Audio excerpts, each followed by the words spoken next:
Oh, hey, there you are, guys. How are you? I'm going to go ahead and apologize. First of all, I'm very tired. I spent all day out in the yard getting spring ready. So, yeah, it's nice having enough room to spread out and do what you want to do on your property. But when you're having to pick up, limbs that blew down, trimming shrubs, getting leaves and straw and stuff like that up, it can be a job. But luckily, I got I think 9 out of 10 of my things on my punch list done. I've only got a few trees I got to trim and a few more logs to pick up, and I'll be done with that. So yeah, it's been a long day. A little tired. So Yeah, that's when we've looked at bigger property or property yeah, out in the country a little bit, that becomes a big thing to think about is the extra costs and the hassle and the yeah. chores, So I feel you. Well, luckily, as you know from your visits, most everything I have to do, I have equipment to use to do it. For years, I wasn't that fortunate. Everything was done with, like, say, a wheelbarrow or, at best, one of those little lawnmower trailers that you can get at like Home Depot. That's what I used to use, but luckily now I have the RTV. I have the tractor. Like I said, today we the bushes at the end of the house facing the driveway had gotten so bad that I knocked those. I may have killed them, but I knocked them down. So like it just kept getting taller and taller every time I prune them to the point where I couldn't reach the top of them. So we knocked them back. So we'll see if I killed them. I doubt I did. They're hedges. You really can't kill hedges around here. Yeah. So yeah, it's been a long day. My phone's dead because I've been jamming on my ISO tunes all day. I thought I had some pictures, but I didn't. Apparently, I didn't take any pictures. But I'll have to do a little video and show you guys what it looks like when it ain't raining. We got some rain going on right now outside. Yeah. Well, we've had the whole gamut of seasons here the past 3 days. Friday it was I had a high of 84. I opened up all the doors. Normally I wouldn't let all that heat in, but I knew this weekend it was going to flip on us, and we had 2 inches of rain yesterday, and it was cold. It was in the 40s, and then today that turned over to sleet and freezing rain, snow. Luckily, it kind of seems to have warmed up just a little bit. It's kind of hovering right around freezing right now, but yeah. So I heard you got a new pet also in your shop. oh no, it's dead.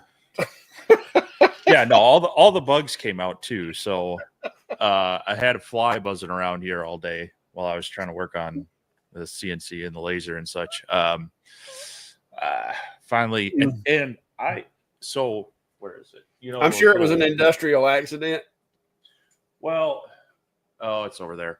The electric fly swatters. Yeah. I know I shocked him once. He still flew off. So, but I got him later. But just a precursor to the cousin crickets that'll be coming later this year, I'm sure. Yep.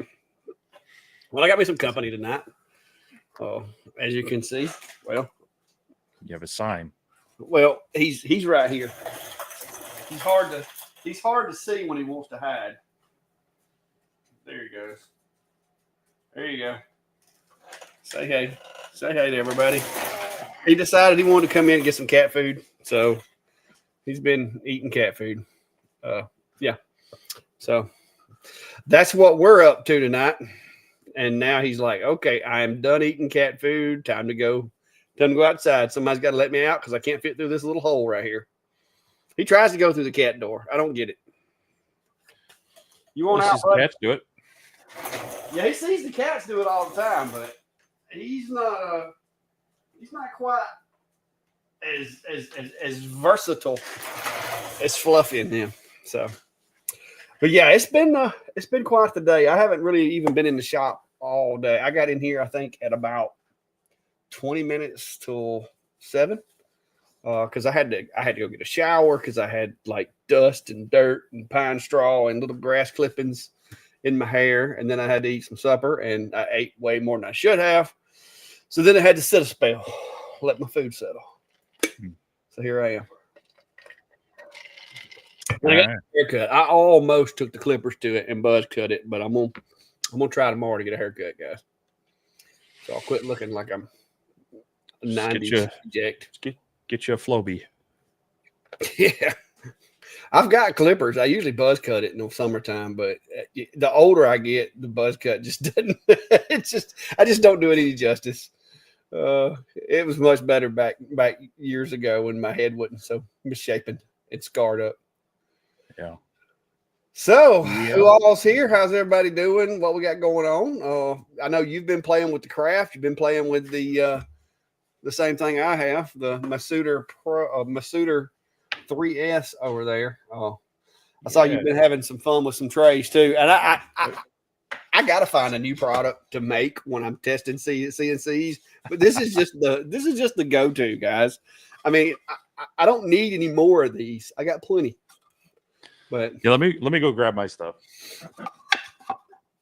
Yeah, I've been making these on the Masuder since it got here, which I've been using up some scrap material, so that's good because I've been trying to clean the shop up and get some room. I got cat hair flying everywhere. Yeah, I need to work through some of the extra material I've got. So of course that was kind of the same thing too. So I started out this is like a cedar fence picket that I cut down. I used to I have some leftover from like those holiday lanterns that everybody liked doing the past few years. So of course the first cut used the 1/8 inch downtown Jenny. Nice little smiley face carved into that. Worked out pretty well. And then moved on to had a little scrap of walnut. And so this is a little 4-inch, basically just a catch-all tray, all done with, again, that 1/8 inch downtown Jenny bit, which is working really nice in this machine. And then today I set this up and just carved this out. Now this is some elm wood.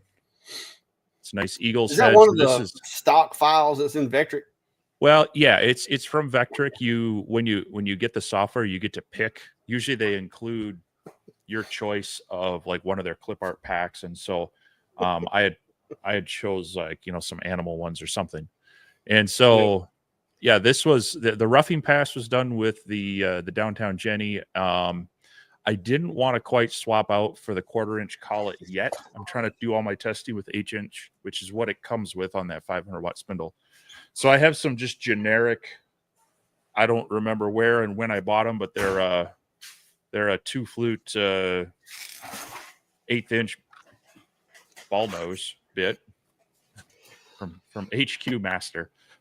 Did that for the finishing pass, and so so far the machine's doing really well. And it's very smooth, very quiet for the motions. Of course, the spindle and the bits tend to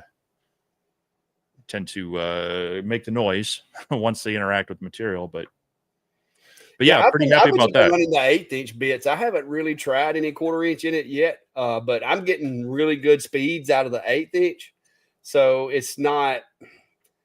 I'm afraid the 400 watt spindle is just not going to be enough for a 1/4 inch to do a significant enough depth of cut to make a difference, rather than running the 1/8 inch bit. So right now I've just been pushing the 1/8 inch bits as hard as I can.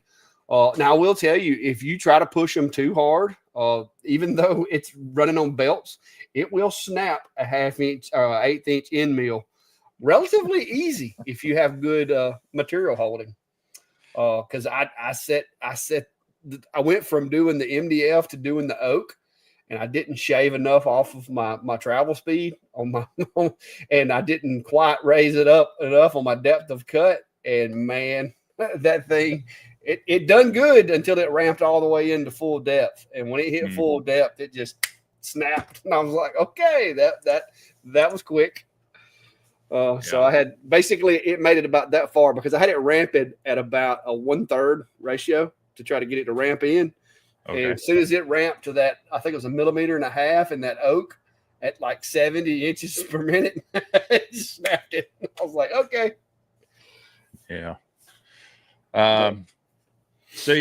So working through that, I've been posting a few short videos of each project just, to kind of I'll probably gloss over them in the review, but there's kind of I put the speeds and feeds and all that such in those short videos.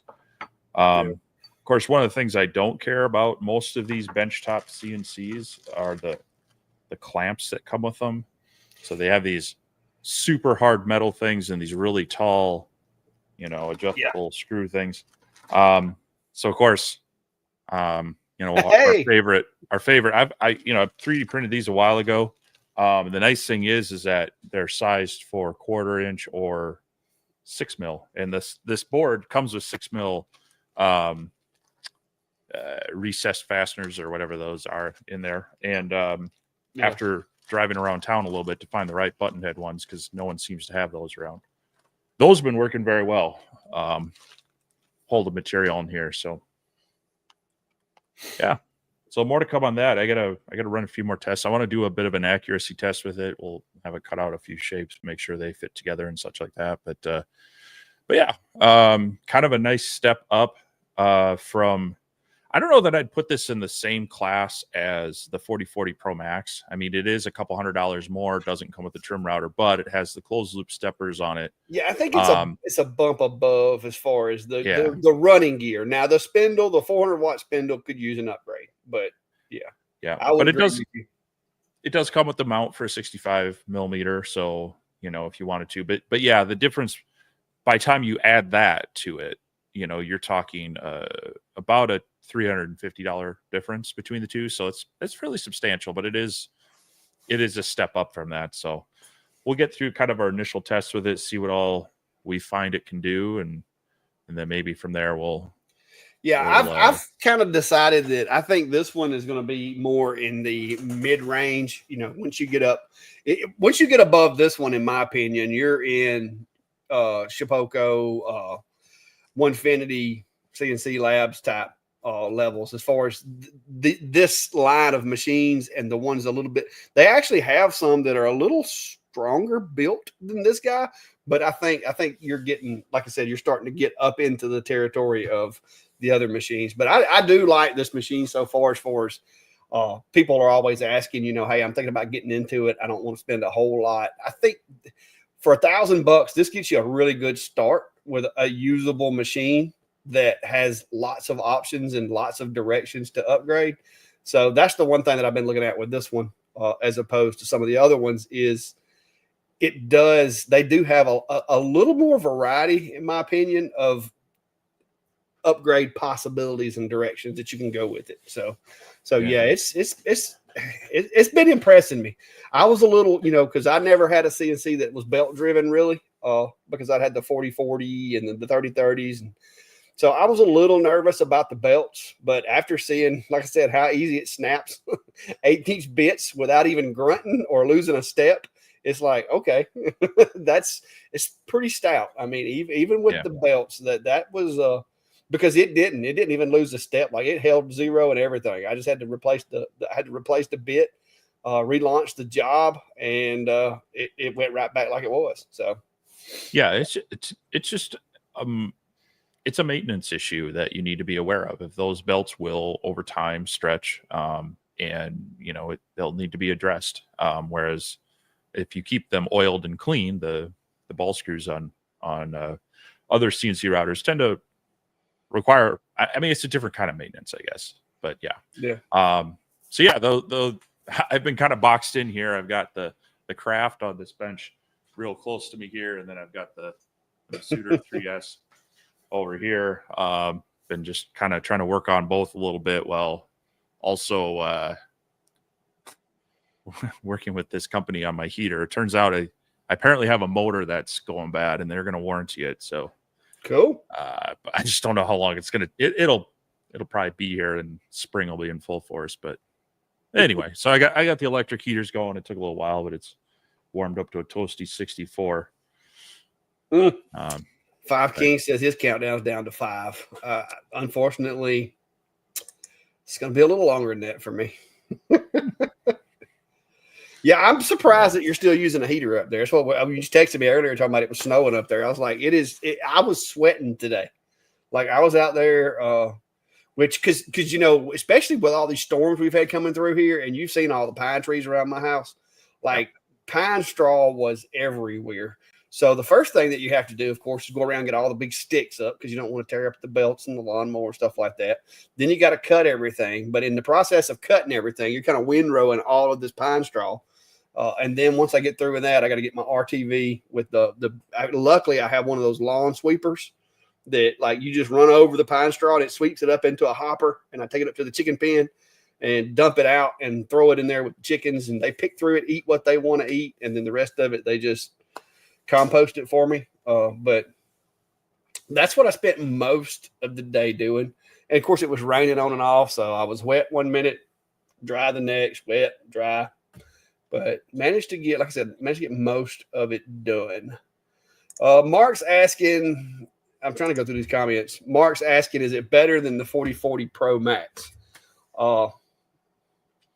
My thing about that is the closed loop steppers, I think, brings a little something to the table. My Shapeoko doesn't even have closed loop steppers.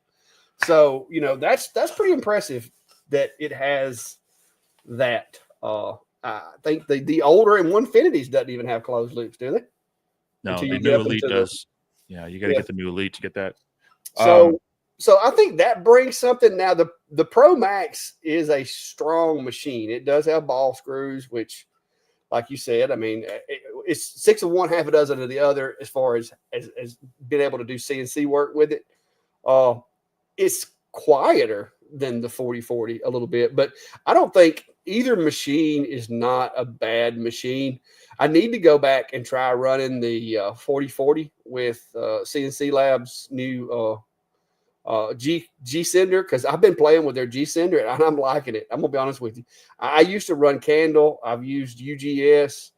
I've started running CNC Labs since they did this last revision, and I'm digging it. I know you've been playing with it too.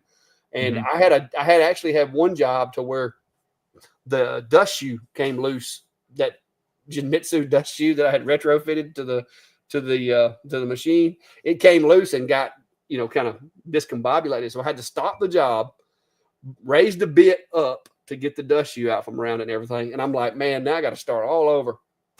But luckily, I was able to basically just tell it, hey, pick up where you left off, and sent it back out. The job picked up. It was a few lines of G code beyond where I'd stopped. Like I should have probably backed it up 10 or 15 lines.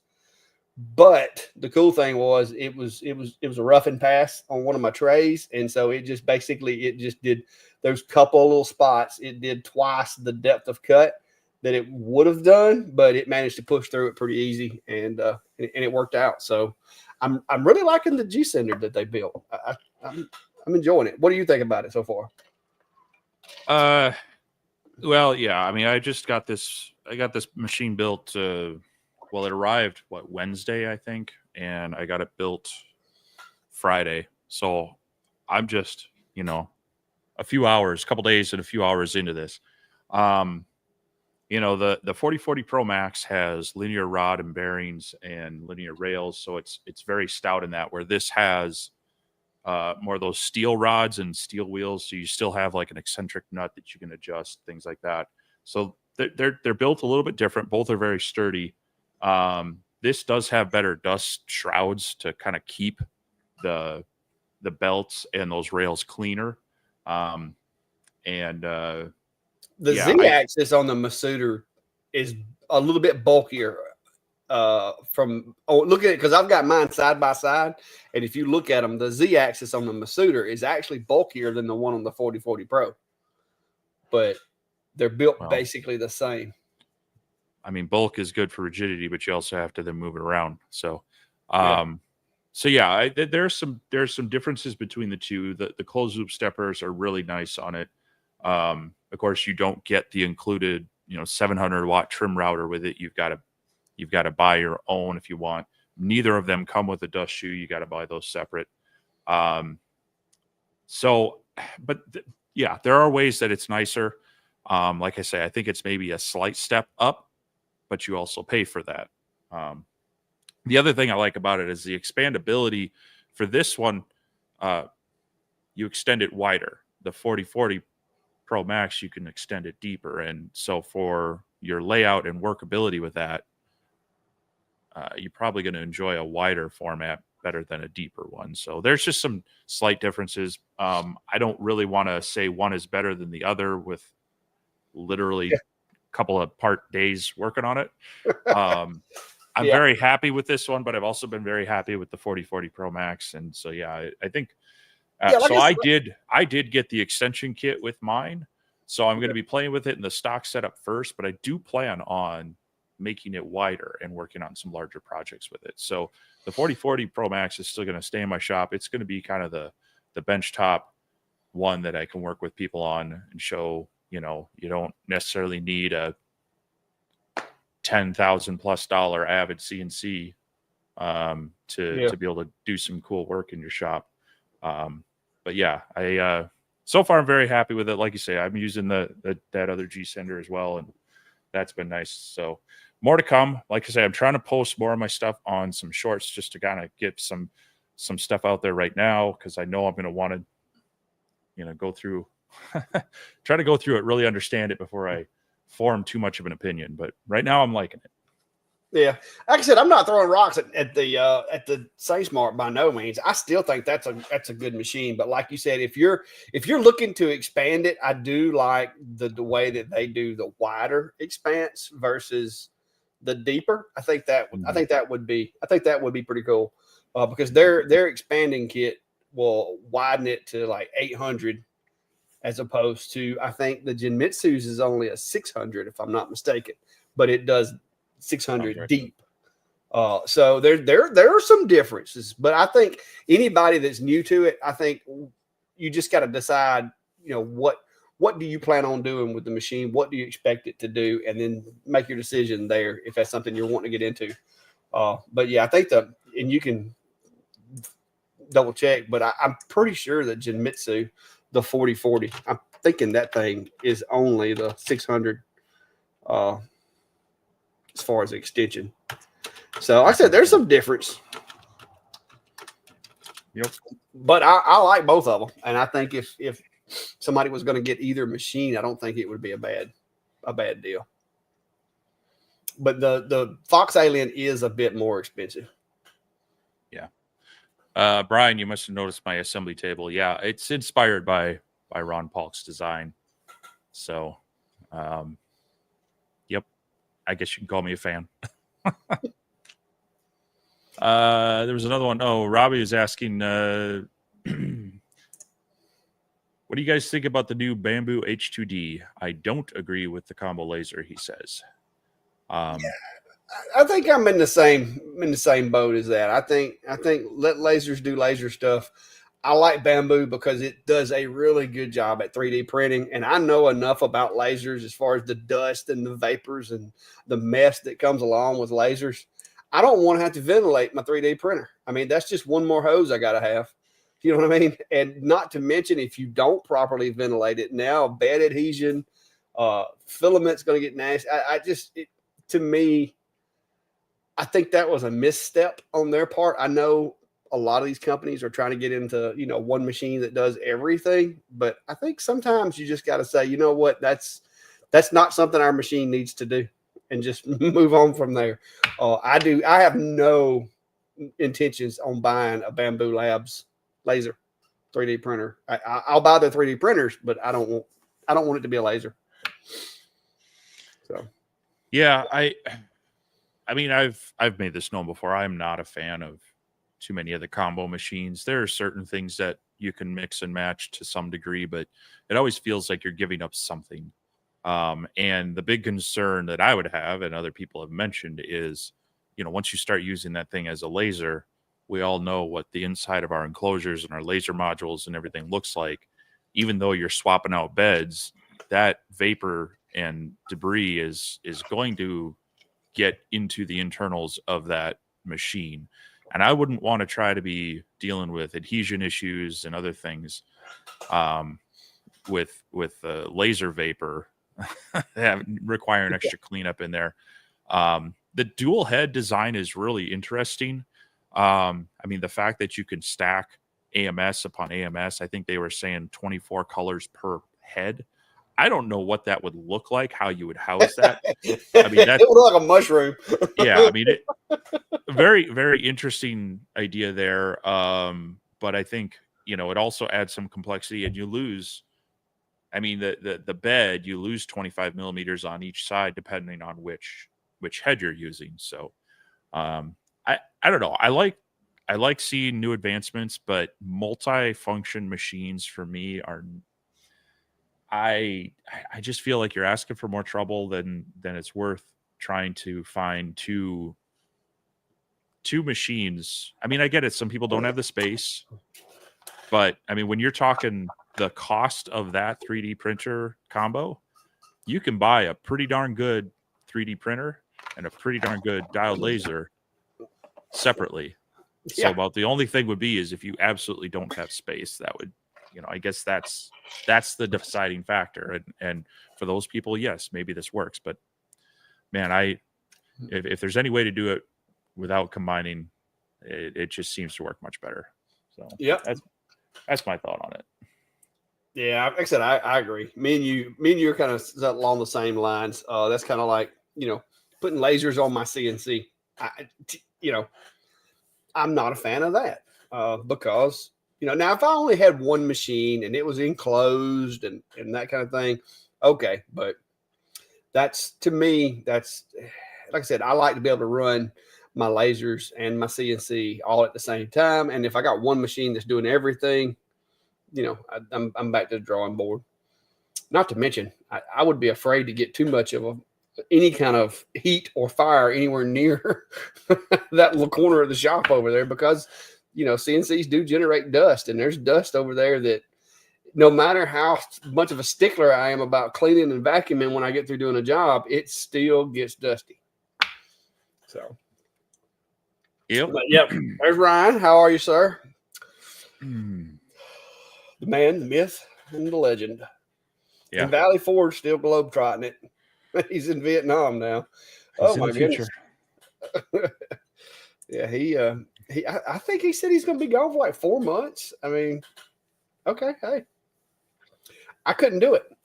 You never know. I mean, I think if I'm going to travel the world, I'm going to try to do more of, better to kind of just do it and keep moving than hopping around back and forth. But I couldn't do it though. I'm too much of a homebody. I can't be gone that long without coming back home for a little while.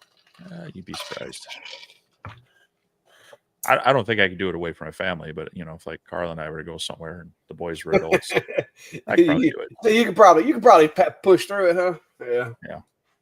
Yeah. News fan, no, the plane crash. That's up on the north side of the Twin Cities, where that happened. So that's a good hour and a half away from me. It's a real unfortunate incident that happened, but nowhere near me. So,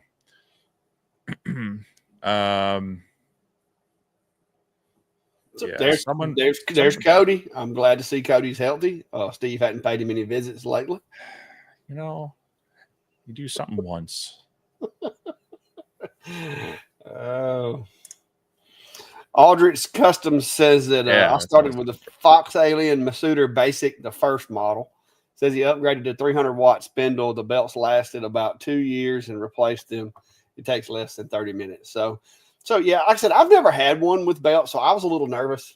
Steve was like, "Oh, it's not that bad." And then, of course, my buddy Tip up here, he had the older Shafoco that ran on belts, and he said that he never had a problem with his. He said he had, occasionally when he broke it down for maintenance and cleaned it, he would take the belts and clean underneath them and make sure the gears and everything were clean and tension the belts. And he said he never had a problem with his when he ran it. So I have limited experience, but so far so good.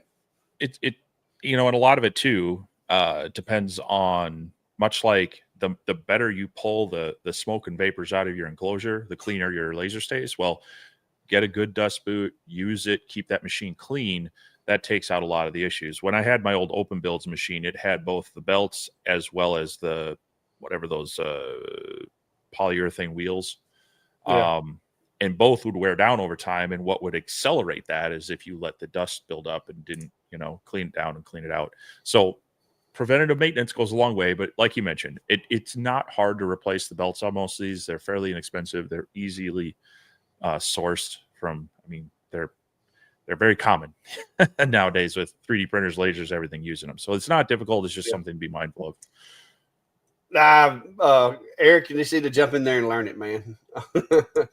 ATX Woodcraft said the pollen's kicking butt in Georgia right now. Yeah, it was pretty bad here earlier when it first started raining. Like the rain was yellow everywhere. But it off and on today, it rained a pretty good bit. So it's knocked a lot of our pollen down in the dirt, which is good because it's been just yellow. Like there's some folks that have camps on the river that were showing pictures of the river, and it looked like mustard. Like the surface of the water was just yellow.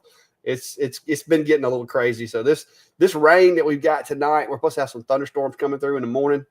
Hopefully that's going to wash a lot of our pollen away and get it out of here. The bees are loving it because they have been bringing in all kinds of pollen, but it gets all over everything. Like it's just a yellow layer everywhere. Yeah.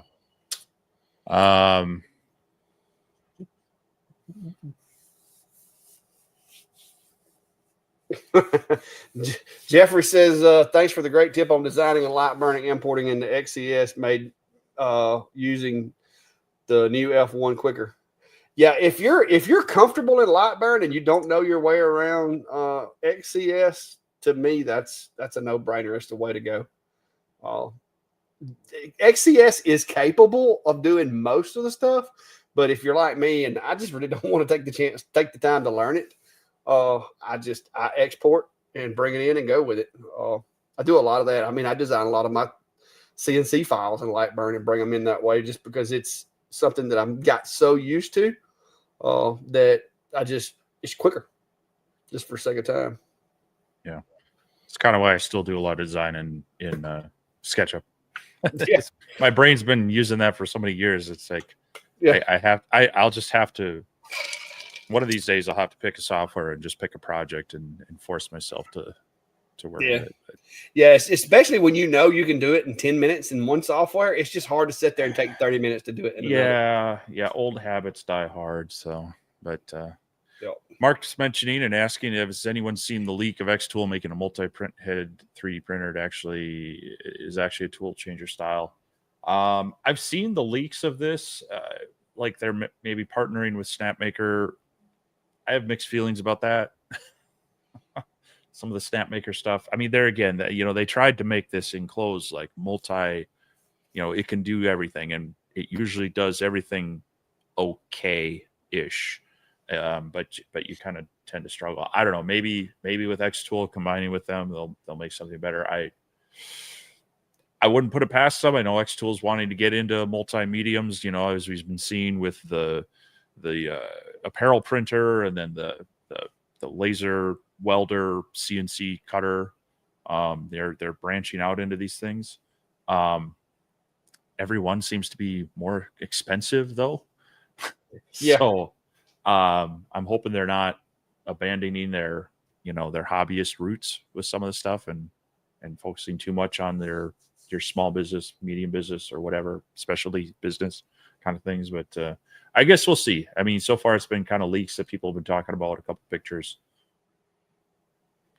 We haven't gotten any insider information on it, so I can't. Yeah. And if we had, we probably would have had to sign an NDA on it, but I don't know. I guess we'll wait and see. Yeah.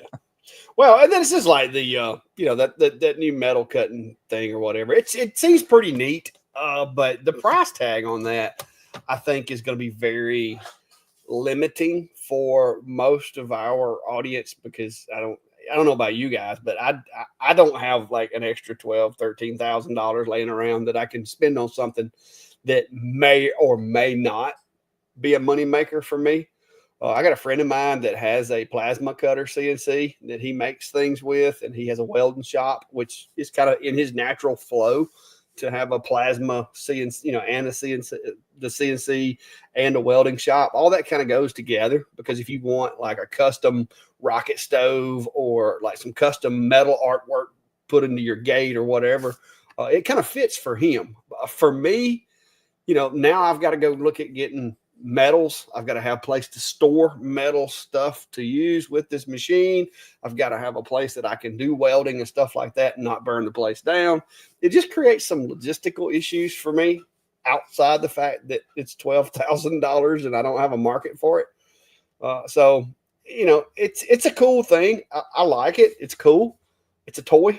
But realistically, I don't see me getting one of those here in the shop. I don't know where I would put it. And if I did put it, I don't know that it would get used enough to justify the real estate that it would take. So, you know, you know, in my current setup, it's probably not going to be coming in here. Just not. Yeah. I'm actually trying to free up some space now. I've got a new machine in.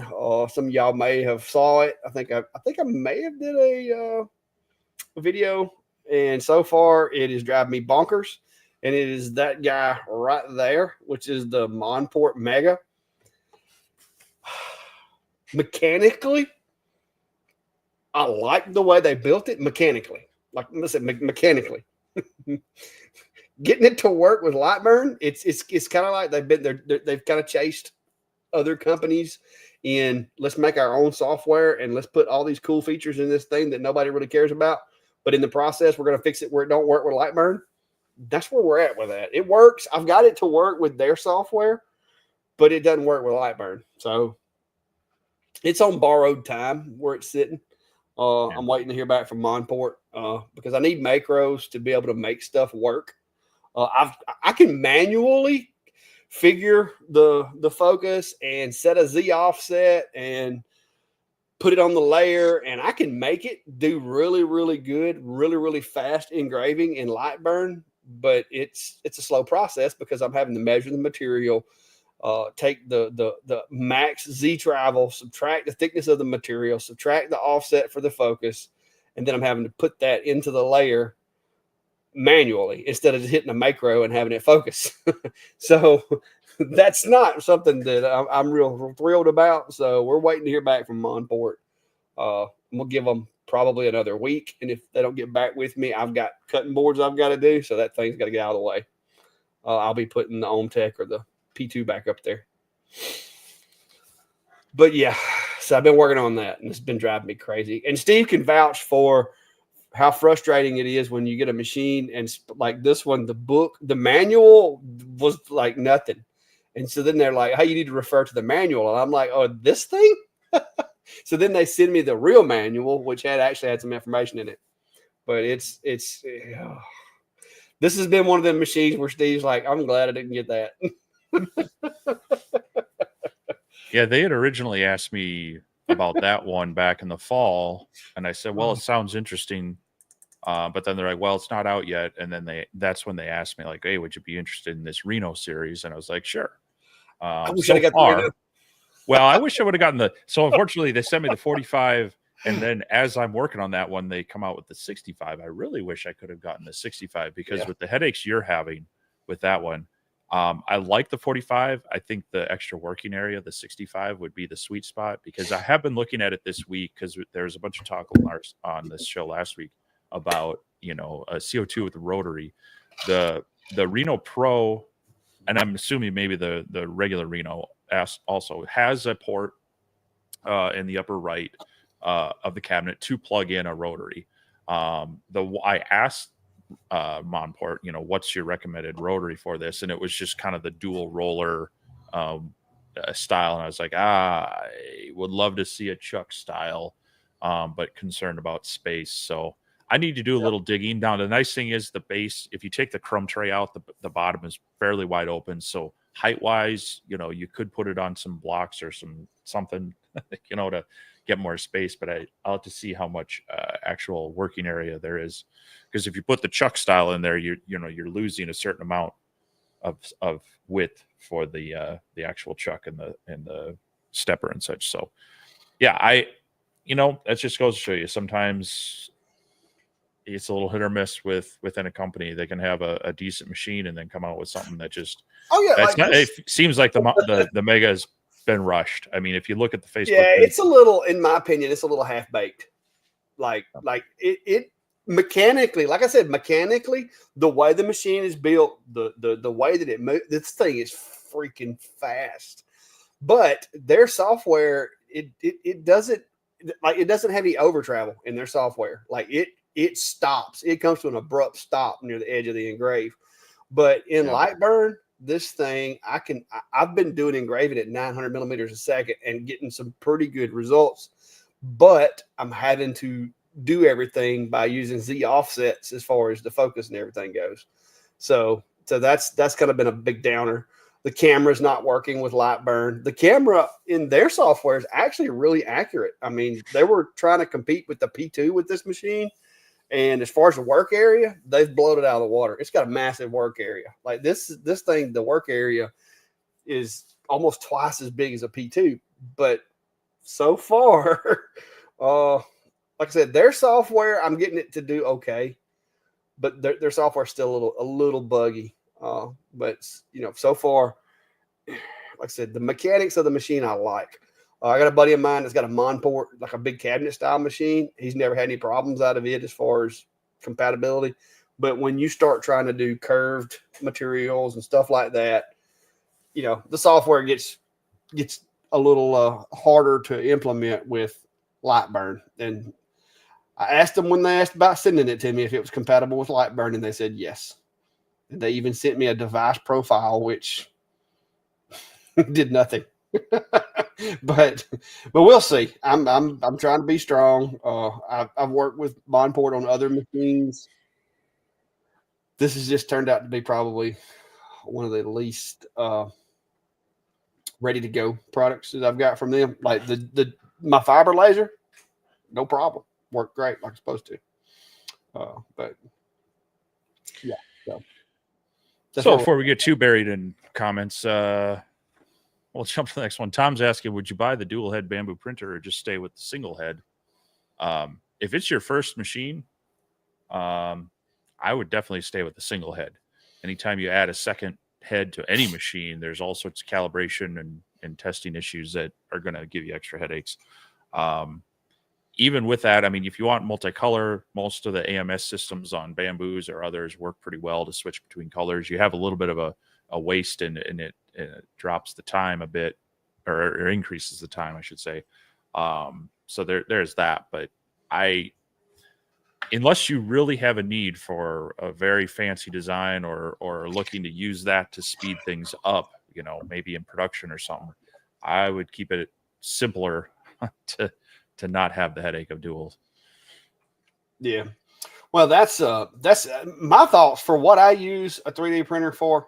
I have no need of having two heads. A P1S would probably serve me just fine. I want an X1 carbon when I get room for it. I don't currently have room because my 3D printer is in the house in my home office, which has taken over like half the living room. So I don't want to go getting me any kind of 3D printer right now that's bigger than what I've already got. The A1 does me a good job. It prints, like I print all my little parts and stuff for the new Fox Alien adapters for dust management. I mean, it's just for what I use 3D printers for. 5-minute longer print isn't really a concern for me. I'm not doing print farming or anything like that. So.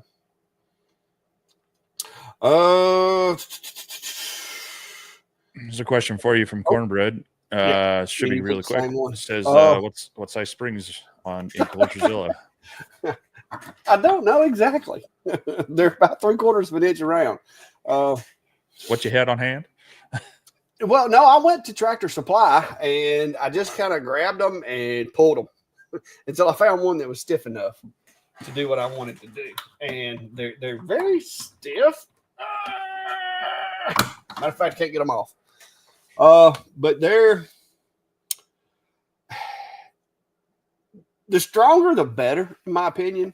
You want one that's a little longer, because that way it doesn't have because short springs, especially on a lid on something like this, you don't want, if you get too short, they're going to have like all their energy is going to be in that last little bit of movement. So the longer spring is going to kind of spread that energy out.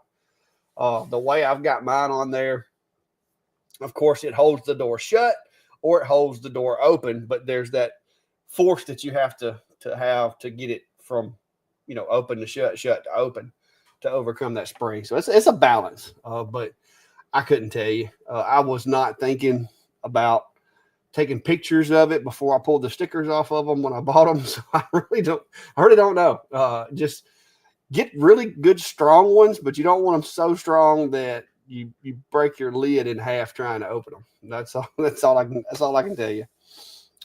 But if they're not strong enough, you'll know because the lid won't stay up.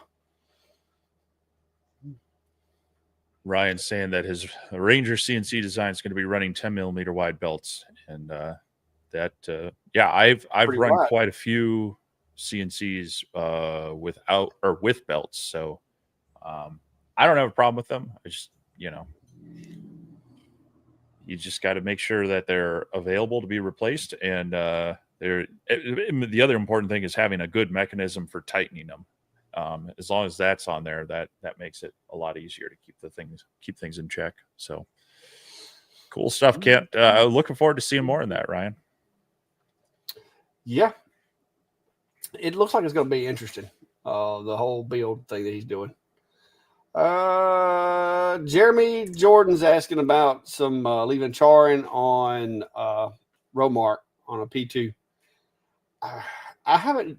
I use the Lone Star acrylic, which is, I think, actually some of it is actually Romark with the adhesive on the back of it. But anything like that, I just use rubbing alcohol to clean it. Does a good job for me. If you have it too bad of a job with charring, you may want to check your focus and make sure your focus is correct, because a lot of times if your focus is too high or too low, it will show itself in the way of a lot more soot, especially with CO2. CO2s burn really clean when they're focused properly. If you get them out of focus is when you start seeing a lot of burning and everything. That's just like with the diodes. That's how you can raise your focus or lower your focus with a diode and get darker engraves, is because you're actually burning it more. Matter of fact, let me show you some of the testing that I've done with this Monport.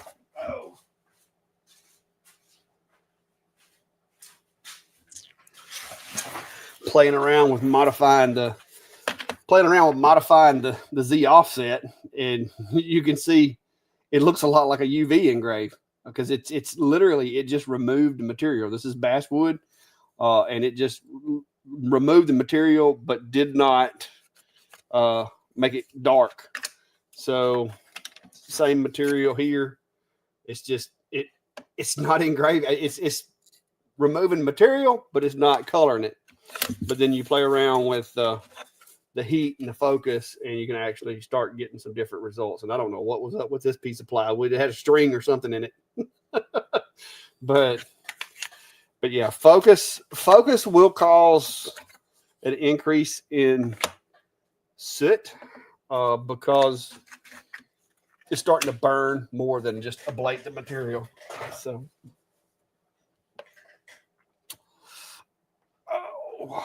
Rob's asking about, is there a dark mode for the menus in Lightburn? There's not really a dark mode. There is, you can change the background dark. I'll show you that really quick.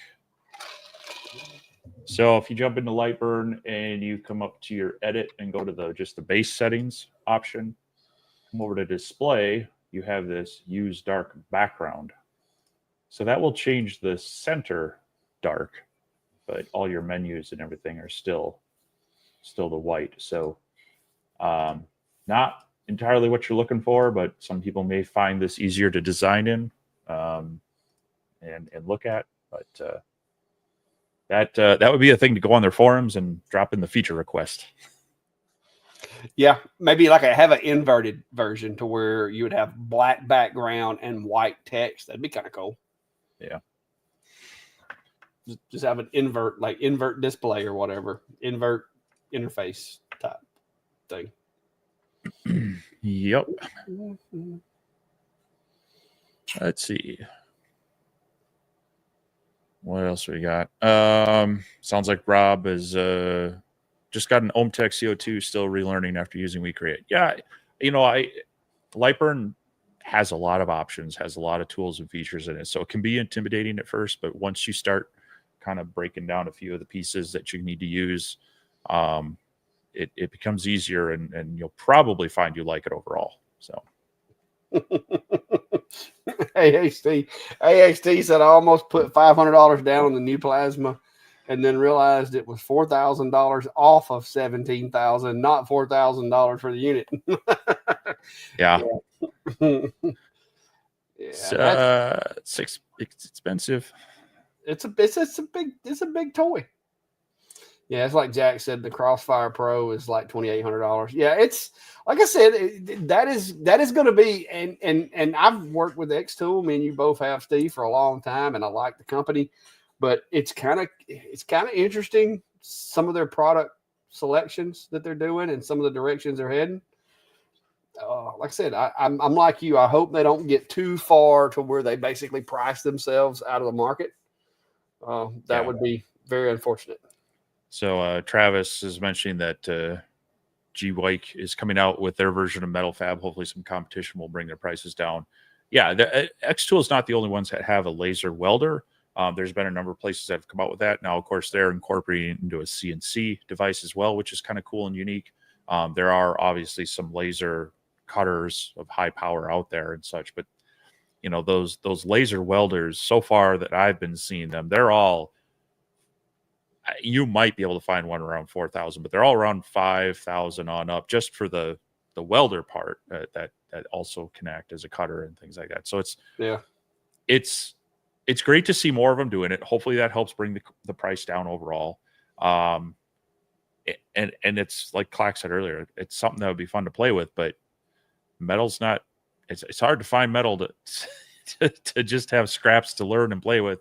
And then, you got some big projects, you got some big prices for some sheet steel. So, I mean, not that plywood has been that cheap the past few years either, but I think it's a little more approachable and affordable. So, yeah. But yeah, it's always nice to see competition on that. Merrill saying, how about using hydraulic rams to raise and close the lid?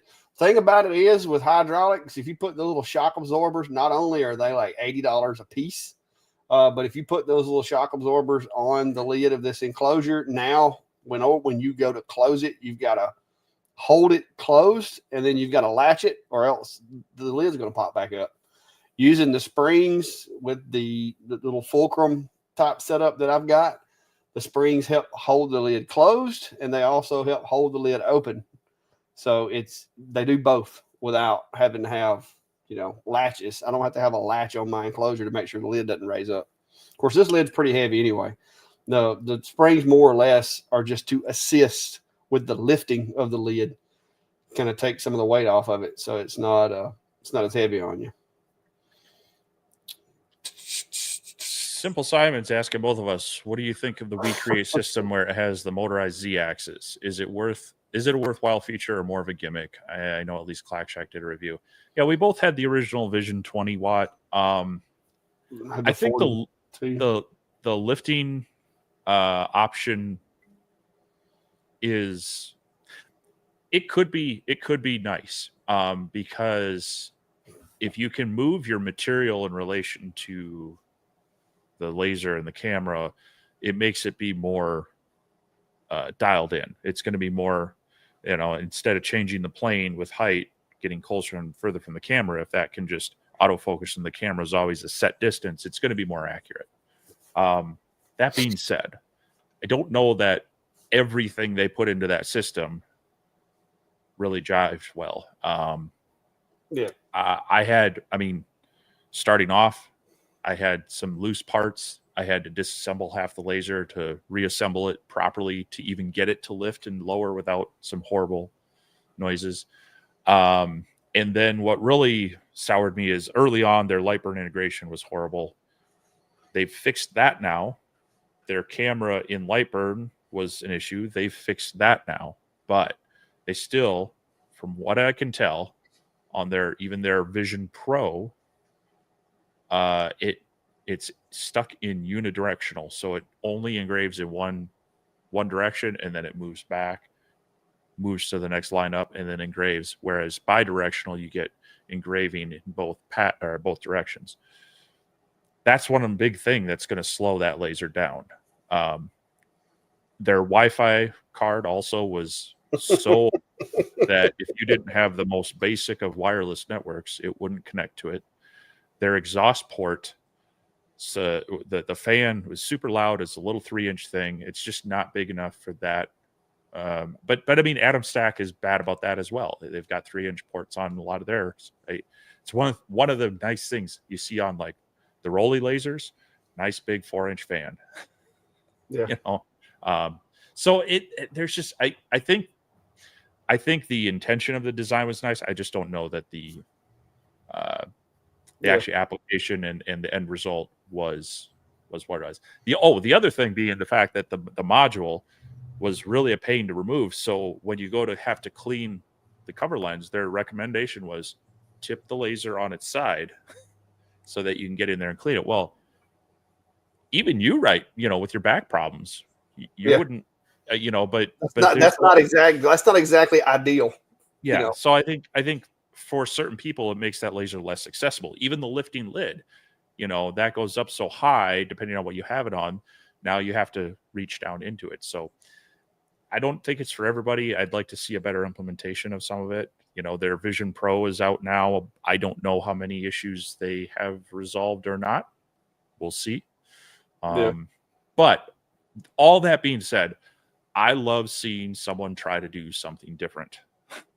Yeah, even if it doesn't work well right away. I'm a fan. I'm a fan of the lift bed. All right. Did we execute it in the most efficient, best way? No, not really. My buddy Tim at the trophy shop, he has a Thunderbolt. The Thunderbolt is an RF machine, but it has the bed that lifts and comes up and down. It, like Steve said, it makes the camera a lot more usable, because if you set the camera based on the focal area of the machine, then no matter how thick your material is, it's always going to be at that plane that you've calibrated your camera, which is going to make the camera more accurate. It also allows you to do thicker materials. It makes setting stuff up for a chuck or rotary a lot easier. I don't know that we executed it the best way possible. One thing that I like about it, and one of the benefits that I see with it, is when the bed is what comes up and down, instead of the module having to come up and down, you have in essence removed ounces of weight from the head, the module on the gantry. And so by removing that extra weight of a stepper that's got to bring it up and down, usually it's going to have a ball screw or a lead screw up there. It's going to, and all that. And now you've also got to have linear rails, which all these things are heavy, and you're having to put that on that head to have the head go up and down, like say the Atom Stacks and some of the other machines do currently. Whereas if you put all of that apparatus in the bed below the honeycomb, now that module doesn't have that extra weight, so you don't have to accommodate for that extra weight by bulking up the gantry as much. You don't have to worry about the over travel. It's not going to be as tough on the belts if it's got belts. There's a lot of benefits to putting, that Z elevation in the base of the machine. And I think that once these companies perfect it, I think, like I said, the Thunder is probably the smoothest machine that I've seen so far.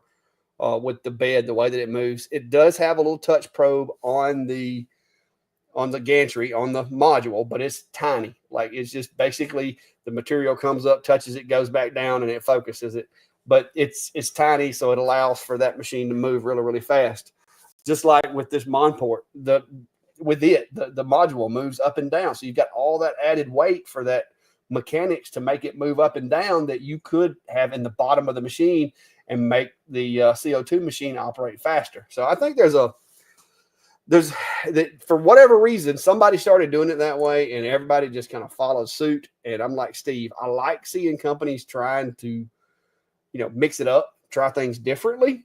sometimes I wish they would listen to us more, the ones of us that run these machines and see the good, the bad, and the ugly. And I will say that me and Steve have recently had conversations with one company that say they're trying to listen. So we'll see how that goes. And maybe this year we'll see some machines come out that where they are actually taking, what we tell them and what we recommend to them to heart and put it into the machines, because that would, I think having more consumer input instead of having an engineer completely design this machine by, what they think it should do. I think more consumer input would definitely benefit a lot of these companies. There's a couple that do pretty good with it, but there's a lot that are terrible. Like they think, they think there's only one way to do it when obviously there are better ways for most of this stuff. But don't get me on my soapbox. Yeah, I mean, I think the big issue that you're seeing, because most older cabinet style CNC or lasers had the bed moved instead of the gantry, but you're seeing a lot of these bench top kind of all in one. They try to compact everything into that, and that's where you run into some of the issues where they're trying different ways to make things work. And so it's a give and take. You gain some, but you lose some. So but yeah, like you said, it's nice when they do take feedback and actually incorporate it. So yeah. Simple Simon, yeah, the machine, the Thunderbolt is expensive. Now, part of that's because that one is an RF machine, and the RF machines tend to be a little more pricey. But yeah, the Thunderbolt is not cheap. It came with was it $1,200 Rotary also. So the package price on the machine was like $5,000 and something dollars, I think is what Tim paid for it. But it did come with a Rotoboss 2.0, I think it was called, roller, which is a pretty sweet rotary.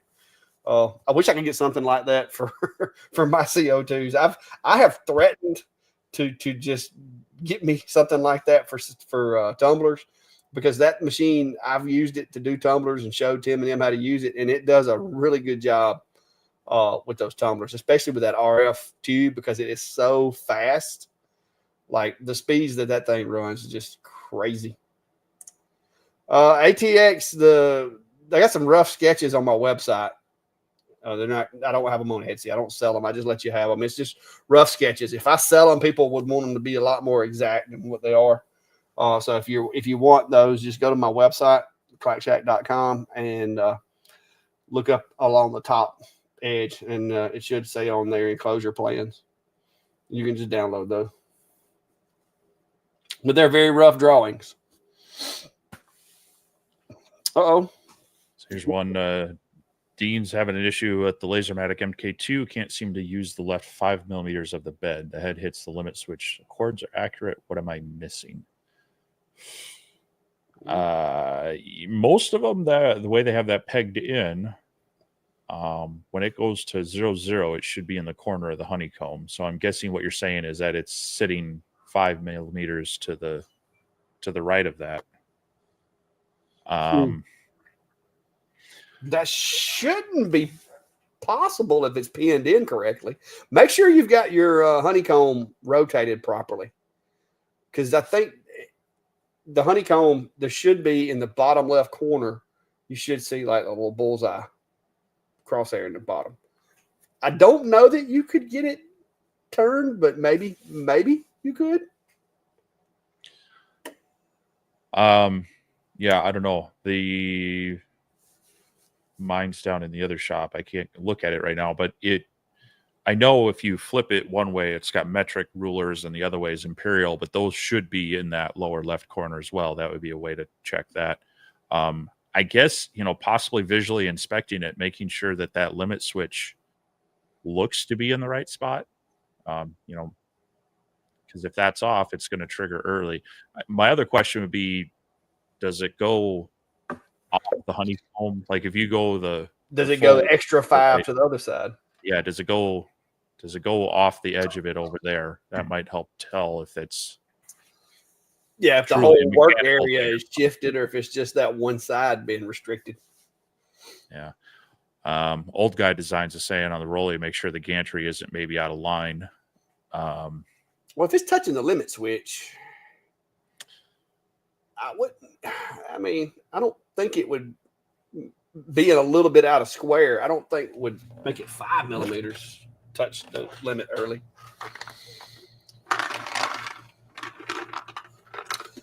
I don't know. I'd have to look at that one. But if it's physically hitting the limit switch, unless you have a wire or something touching the limit switch, or maybe there's something's came loose, I don't see why it would. Yeah, I'd have to look at that one. If they've got the little spring tab on there, sometimes that tab can get bent funny, or it actually gets positioned up higher, so it could be triggering a little bit earlier than it needs to. I would see if you can find that limit switch and just give it a good inspection.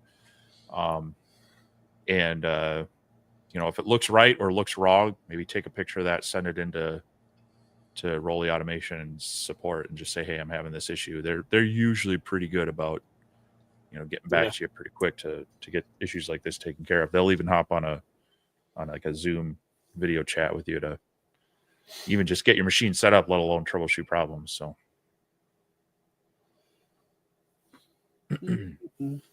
yeah, ELO, if it's physically touching a limit switch, that's not going to be a software issue. That's going to be either physically something has moved, broken, been mounted incorrectly. He says it's physically hitting a limit switch. So there's going to be some troubleshooting to be done under the hood of that thing. It's not likely that it's going to be anything software related. Yep. So. And like I said, you never know. I mean, a screw could have vibrated loose from the limit switch and let it slide one way or the other. You never know with these things. I mean, I've had it on a couple machines where things just. Now that one, I would be surprised on the Lasermatic, because they package those things so well, and they put, the infamous extra aluminum rod in there. Yeah, that's too good to throw away. It just happens to be sitting on my shelf down here. So yeah, but yeah, that's a hard one without like being able to like visually see what it's doing and run it through some things. It's kind of hard. Yeah, the only other thing could be maybe the little turrets that bolt to the bottom of the chassis.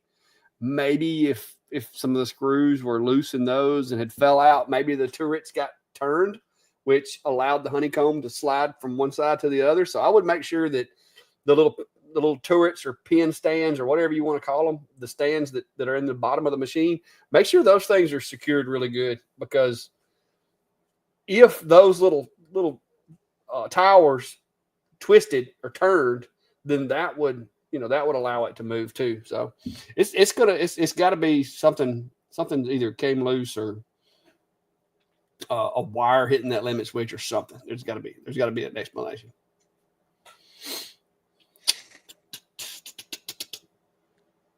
Oh, gotta love the people who drop in. That one was on mine. Yeah, I just blocked it. Also couldn't see. Yeah, Dean, on that one, I think is just probably going to need to try to get in touch with Rolly on that one, see what they can say about it. The tab hits the limit pin on the gantry. Yeah, he's saying that the little pin is actually hitting the limit. No telling. I mean, I'm not going to say that somebody couldn't have made a mistake. You thought you would, with Rolly, they typically are built really well, but I mean, there is possibility that somebody or a machine somewhere could have drilled a hole 5 millimeters one way or the other further than it should have been. I know I've made mistakes, so I really don't hold other people to not making them.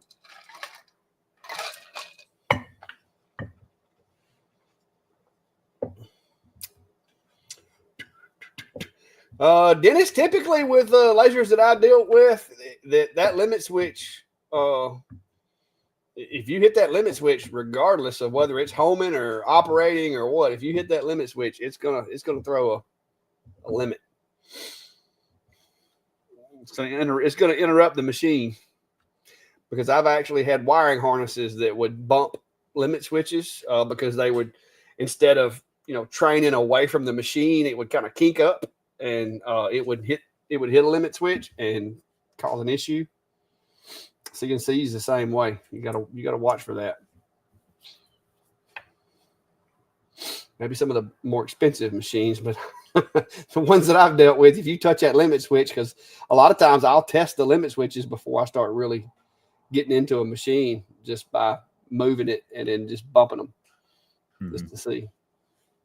That way, if the limit switch doesn't stop the machine, I have enough time to slam that E button before it goes to making the grinding noises that it likes to make if the limit switches don't work. Yeah, ideally you got them on both ends, and if they're triggered because the machine went too far, it will pause things or kill them, because it's basically completing a circuit, and that's what triggers it on the board. And that's another thing. Earlier we were talking about closed loop steppers. I mean, that's another nice thing, is they report their position back. So when it does try, if something happens where it's going to lose a step, it reports that back, and a good controller just say, whoa, we got to pause here, something messed up. So but yeah, all those things are additional into the controller, additional hardware. So some cases they just have them on the homing to set kind of the base, and then they'll have what they consider soft limits by saying this machine is only 400 millimeters, and then the software shouldn't let it move beyond there. But mechanically, if something's bumped or it loses steps, it still could, and that's where you can. Yeah, or if you move it, removing material, and you move it one way or the other, the machine doesn't know you moved it one way or the other. Those soft limits aren't going to work. That's when, if you don't have hard actual wired limit switches, you're going to get to hear the. Yep. I've heard that plenty.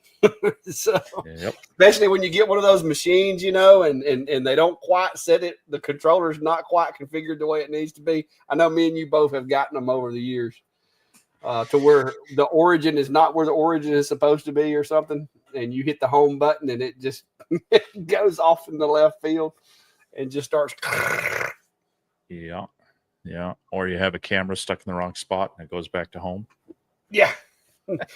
Pin your camera between the gantry and the back of the machine. It's just sitting there, just. Yep. I had one the other day. The limit switch actually broke, like the little spoon, the little flipper broke off of it on a CNC, and I didn't know it. I didn't realize it had done it, and it was one of those situations where a wire had caught it and just popped that little metal tab off of it. Well, needless to say, it didn't have soft limits, and so when I homed the machine, that limit switch didn't register, and it was just a constant grinding until I hit the e-stop. But yeah.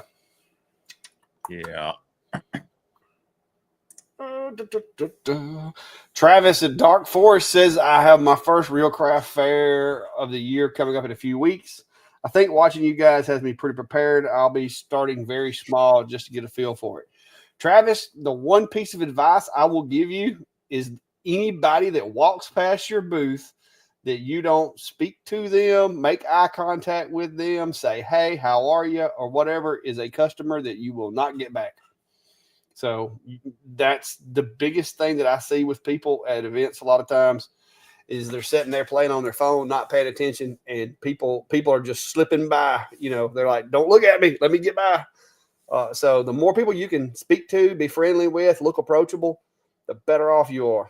So just, if nothing else, be friendly and have fun. If you look like you're having fun, people are going to want to come over and hang out with you and buy stuff. Yeah, be friendly, but not too pushy, because there's introverts too that shop these things, and you'll scare them off. But yeah, no, you gotta greet people. You gotta make them feel welcome. You gotta try to sell yourself as the artist, and then they'll want to buy something from you. All right, Travis. Don't hate me. One's finished, one is not. Now, The biggest difference that you're going to see between unfinished and finished craft plywood is unfinished plywood is going to be significantly cheaper than finished. One of the big things with finished plywood is when you're doing engravings, especially, it makes cleanup a lot quicker and easier. I know Steve did a video the other day where he was using the true flat plywood that me and him both have started using, and they'll send us some of it to try out and use it. And I've been using it on some of the stuff that I sell, and it does a really good job. So if I've got like a real quick, like little picture frame or desk sitter that somebody's wanting to put like their kid's picture in or something like that, I can take that stuff, cut it out, wipe it down with some rubbing alcohol when I get done with it, and it's ready to go. There is no sanding. There is no finishing, staining, waiting on it to dry. It's ready to go. So you pay a little more for finished plywood and stuff, but if you use it correctly and price your jobs appropriately, you'll make your money back because it saves you in a lot of prep and follow-up time on your projects, in my opinion. What do you think, Steve? What's in your eyes, what is the differences? Yeah, it's going to depend on the project you're doing, but for example, the Easter, spring graduation, whatever baskets that I made, they're nice because the material is very consistent. You're not going to have random biscuit, glue, whatever things, air gaps in the material that might cause you to lose a section of your work, which is both time and material. It cleans up super fast. Just wiping it down with some alcohol and a rag will get you cleaned up and ready. So if you have like simple engraving, parts to put together, things like that, the consistency is going to help make up for any time lost or material lost on the cutting of the parts. The actually having a finished product, in a lot of cases, people don't want just bare wood that's engraved. And so now you're going to have to engrave it. You're going to need to clean it or sand it to get it nice and smooth. And then you're going to have to apply a finish. All that adds time to your project. So in some cases you need that because you need the flexibility of you need to be able to sand the wood, or you need to be able to change something, or it's just a specific material. But yeah, if you have something consistent that you want to be able to cut out and customize, I think this works well in that vein. And if you take a look at your time and materials to finish your own stuff, you're probably coming out in the wash. Yeah. Price wise. So yeah, because you don't have and you're saving that time too. Because even if you get a material and you stain it or you paint it, now you're kind of on pause until that dries. Usually overnight. I mean, with some stains you can get by with a few hours or whatever, but typically you're going to be waiting until the next night to finish that project. Where with this stuff, you just wham bam and like slap it together, and you're ready to go. So. Yeah, so I like using it for that, and if you just keep it in mind in your pricing, it's going to pay for itself. Mm-hmm. Richard's asking, what is everyone using for a rotary engraver under $200? I have one. I 3D printed and it works, but I need something bigger. What do we mean by rotary? You mean like a rotary for a laser? I'm guessing, is that how you interpret that? Yeah, I'm guessing. I mean, you wouldn't 3D print a whole. I mean, you could 3D print the bulk of a machine, but yeah. So he says yes. Yeah. So the rotary device. Unfortunately, the one we like is getting harder to find. Yes. The Atom Stack R1 Pro. Yes, that is very stout. When this came out without the other, you can get it as a combo kit with the roller rotary, or you could buy this one separately. I think this one varied anywhere from 150 to 180, and it works with a lot of machines. They send it with multiple cables. However, they've replaced it now with is it their R8? Yeah. Like well, now Atom Stack saying that I don't think they're going to completely replace that one, but it's going to be another option. I think is what they told me, because I kind of gave them a little heat about the evolution of their chuck, and so they reached out to me and said that one was not intended to replace the one that we like. Okay, but yeah, they do still have the R1 V2 for $170. Yeah, you can get that. It's on Amazon. I'm seeing the kit for $199, which is actually really good. That's for both of them, the R1 and the. I mean, if you need it. Otherwise, that roller part, I don't know. I can't say that I've ever used it outside of. Yeah, I don't either. I mean, I've seen people use it for other stuff, but for tumblers, I like a chuck, and that Adam Stack chuck is big enough to hold most anything out there. I've got the RA2 Pro, and I know you do as well. I even recently got the upgrades for the RA2 Pro, and it made it a little better.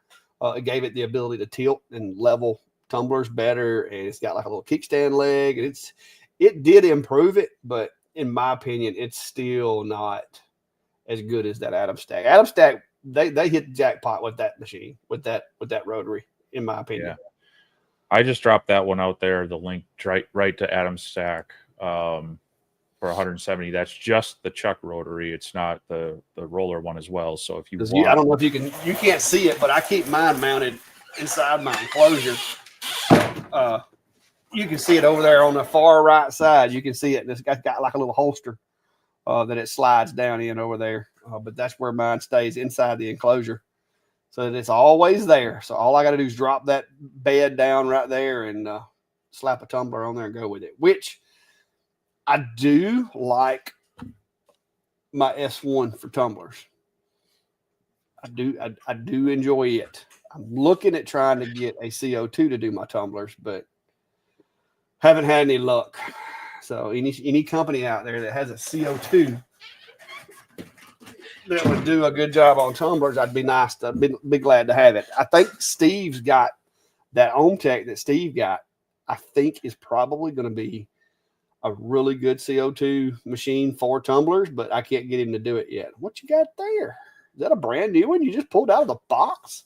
Well, no, this is Sculpt Fun's version of it, and it incorporates both it's fairly rigid. It's almost identical in size to the it's very similar Adam Stack one. These do come off to give you more space, but it's you gotta take a few things out to do that. But Sculpt Fun's got a very similar option. I need to figure out some sort of way to test these a little more head to head, I guess. But that's the style I would look for under a couple $100. Now, if you have, if you act fast, if you have the budget and the need for a Rotoboss, they're offering they've got a trade up deal right now. Yeah, we were just talking about that the other day. Now it's only certain ones. So they've got some of their Rotoboss ones. They've got some Pyburn ones, Boss Laser Rotary, AP Laser Rotary, Laguna, OhmTech. The X-Tool RA2 is one as well. You can fill out a form, take a picture of your rotary, send it to them with the information, and they will give you up to 50% off a new Rotoboss. Now this goes through tomorrow, so you got to act fast. But and yeah, they've got some really nice rotaries, but they also ask a nice. Yeah, I don't know that is there one of them that's so they have the boot. No, I don't know that any of them are under $1,000. No, they don't have one for 200. You can hang that up. I've been looking at them. I actually found one on Marketplace near me. Guys asking $1,000 for it. It's one of the ones that came with a Thunder. It's the Rotoboss 2.0, and it's just like the one that my buddy Tim's got. The problem that I have, other than the plug, of course, adapting one of those things to plug into whatever plugs, not that big of an undertaking. But it's like me and you've talked. There are other things that you have to consider, such as the voltage draw of the stepper, as far as amperage and the voltage and all that. You have to make sure it matches the machine before you just go dumping, connecting it to any old machine. A lot of these, the Atom stack would work with, say, like the O'Tour or even the X-Tool D1 and stuff like that. But when you start getting into these CO2 machines, it can change. Like you can get one that has, different amperages going to the steppers or whatever. So you have to make sure of that. You don't want to just plug one up to any old machine. With some of the machines, like if you're using the Atom stack, Chuck, on, let's say, a Sculpt Fun machine, typically the worst that's going to happen is it's going to roll back. It's going to go backwards if you get the wiring wrong, because I've done that. But when you start messing with some of these CO2 machines with the varying controllers, it can get a little more complicated. So might want to be careful with that. Simple Simon is saying, speaking of Rotary, any recommendations for CNC Rotary, or just ones you haven't have tired and found interesting? The only CNC Rotary I've got is on my 4040 Pro over there, and it's the same smart one. Anything over about 6 inches, you're not going to do on it as far as the length. I asked Kevin Barnett over at Carbide 3D. I almost threatened him to get Shapeoko to come out with a rotary axis for the Shapeoko 5 Pro, to which he told me he didn't think that was happening right now. So he never told me it would never happen. So, the detective in me says that he didn't rule it out, but he didn't tell me it was coming either. So I do know that the new, and I talked to Daniel from Pone CNC over at Atlanta. I know they're coming out with their rotary for their machine. As you all know, Onefinity has one that they came out with. Currently, as far as the currently available machines, CNC Labs has the most capable rotary for CNC that I have seen, as far as the diameter of the object that it can handle and the length of the object that it can handle. I think it was 36. Was it 36? And I think the Onefinity can handle 32. I think it's really close. But the CNC Labs rotary is capable of handling a larger diameter. I think the Onefinity was like 5.5 inches maybe, and CNC's is like 7, something like that. Does that sound right? You've looked at them more than I have. Yeah, like I said, the numbers are all mixed up in my head, but typically speaking, those are. If I had to buy one today, I would get me an alt mill 2x4 with their rotary. That's just me. That's my determination where I sit right now. The new when that new Dominator machine comes out, Daniel, the guy that from Palm CNC, I sat with him and talked to him at length over in Atlanta. He says that the rotary on theirs is going to be not only handle longer material, but bigger around material. So I'm kind of anxious to see that, but that machine's not to that point yet. So, yeah, if I had room for it, that would be me. I'd get a 2 foot by 4 foot CNC Labs with a rotary, and that would be my rotary machine. And then I would have this guy for, bigger stuff. But I don't have the room right now. So for now, I'm just going to dream about it and just keep looking. I mean, there's nothing that special about it. It's really in the makeup, and how you're setting up. You need to match the stepper to your driver on your CNC machine. You could make your own rotary. You could actually retrofit one of these others likely, and there are other kits out there that kind of have a head stock and a tail stock, and you got to kind of build the base. And like you say, you'd have to make sure that your controller could drive that stepper and then calibrate it. So there's a lot of options out there, but yeah, as far as pre-made ones, some manufacturers are making them, others don't see the demand. So it's kind of a little bit left up to seeing if you can make one of those work with your machine or making your own. Oh yeah, I had thought about taking and doing like we do with the lasers. Just run the gantry out to a certain point on my CNC and then unplug that stepper and plug it into a, like maybe even the little Jinmitsu one over here, and take the tailstock loose and try to make my own. I've thought about it, but I'm like, do I really want to gamble with that? Possibly damaging my Shapoko? And the answer is no. I would rather it be something that had been tested and all that. I don't want to get into having to, unplug this and unplug that. I would rather it be something native that was designed by somebody that knew a little more about them than I do. So for right now, I'm just going to stick with my little Jinmitsu Rotary, because I can make like chess pieces, little small figurines and stuff like that. I can do those on the Jinmitsu for now. And I have looked at the Jinmitsu. I can remove the tailstock and the stepper from that little base that they've got it on and actually get it to where I can do bigger things, bigger than the 6 inches or whatever it'll do right now.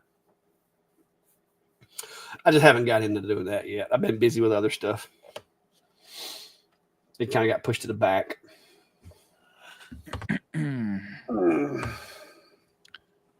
Kevin's asking, what size battery wattage would you think I would need for the F1 Ultra for a craft show? That's more in your wheelhouse there. Yeah, and mine again. It's downstairs. I'm trying to see if I can find the power supply rating, because that's going to tell you kind of the maximum draw that it has. I actually have a nice little wattage meter somewhere around here that I can plug machines into and actually get their real power draw. But for example, the Atom Stack A24 gantry machine with the exhaust fan running and the air pump running, that was, if I recall right, it was getting up around 250 to 300 watts of draw. And so on one of my batteries that was rated at about 1,000 watt hours, I was expecting around 6 hours of actual runtime off of it.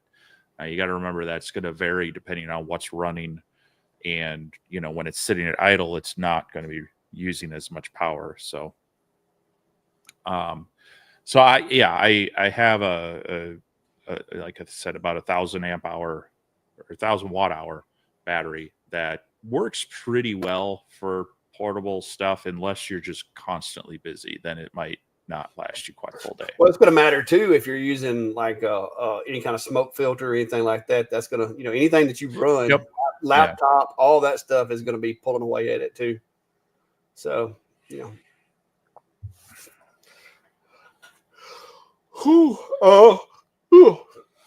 Rob's asking any recommendations for laser engraving masking paper. My recommendation is, there's a lot of it out there that says it's for laser engraving. I use the 12-inch wide transfer tape, but it may not be entirely the best thing to be breathing. So when you're using masking, anything that you use for masking, make sure you're ventilating or filtering really well, because even though it says laser safe on there, you don't ever know. That may just be something they stuck on there to make sure it sold a little better. So I would be careful with it. The stuff that I've got actually did say that it could be used for masking for lasers, but who knows? You're putting a lot of faith in those people. Yeah, so I mean, you're looking for the stuff that's more of like a paper based than a vinyl based one. And you're right. It's better. There's probably still some things in the adhesive, and you got to make sure that paper transfer tape is mostly paper. But I've used that in the past, again, with ventilation, and I've not seen any extra corrosion on the machine, which is one of the signs you would see. Outside of also, if your ventilation is bad, you are going to get sick yourself. But they do make, it's more of a paper-based transfer tape that generally you want to find one that, hopefully in their description, they say it is safe for lasers. So.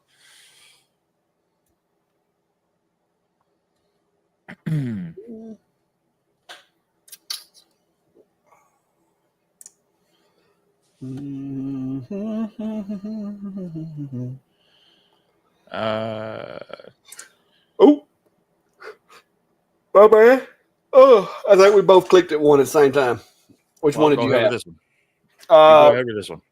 Yeah, Simple Simon. Right now, I've got the 4040 Pro Max here in the shop. I've had the 4040 Pro, the 3030 Pro Ver XL, the 6050, and now I've got the 4040 Pro Max. The 4040 Pro Max of those machines is probably the most affordable, versatile machine. The one that I've got came with the 700, was it 740 watt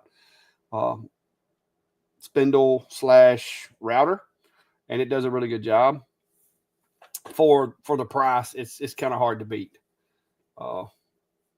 That's what we were talking about earlier in the video. We've both got the Fox Alien 2 now, but it's a little different animal because it has closed loop steppers, and some of the enhancements that you can get are a little different. But Genmitsu,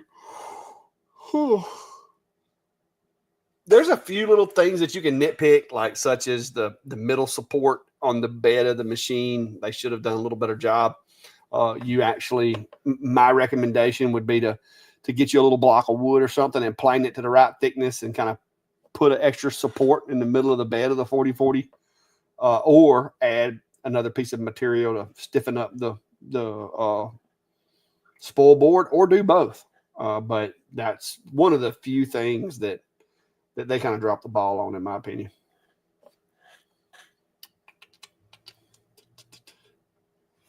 All right. Finding Myself VSG is asking, what do you think about the We Create's new 45 watt for tumblers? So I don't know if they've changed this, but the original one had it you could hard mount it onto the side, which made alignment easier to a point, but it also was limiting in the diameter, because if it got too big or had a handle on it, it would hit the base. And also they had it so far over to the left that it was kind of out of the work area, like, by that much. And yeah, it also, you couldn't move it, so you lost a little bit of the engraving area, especially if you grabbed it by the lip instead of the base. You'd have to come down so far off of it. So in some ways it's nice, in other ways it's very limiting. Now I don't know if they've changed things on the Pro. I kind of feel like I don't know, they've gone bigger, it's a higher wattage, but I don't know that they've changed a lot on that. So it's okay, but it does have limitations. Whereas if you have the RA2 and the X-Tool S1, you can put that rotary wherever it works within. There's a plane, but you can move it side to side to where you can get that in there. Any other laser, it's kind of a free-for-all. Just put it wherever the gantry needs to be and go with it. But it's also, you got to play a little bit more to make sure it's in line or so. Yeah, I think there were some people out there made like adapter plates and stuff for it that helped with some of that, but that's one of those things that, do you really want to have to do that to make it work? If you're looking to get into business of doing tumblers and doing a lot of them, you really want to get yourself into a CO2 type machine. It's going to do it faster. You're not going to have a variety of settings based on the color of the tumbler. You're more going to stick to this brand has this thickness coating. It takes this power and speed, and you're going to rock it. But they are a little more expensive generally to get a good one that is going to give you the flexibility and the space. Like we've talked about, some of these benchtop ones just don't have the right space to do all them all. So it's a bit of a trade-off. But like I say, if you're getting a lot of business doing tumblers and looking to expand that, you're definitely going to want to start looking at a CO2 to make your life a little bit easier. Oh yeah, CO2 takes a lot of the guesswork out of the color variations, because that's the biggest obstacle that I've had to learn to overcome with using diodes for them. Is, you know, a white tumbler versus a blue tumbler versus a black tumbler versus a red tumbler.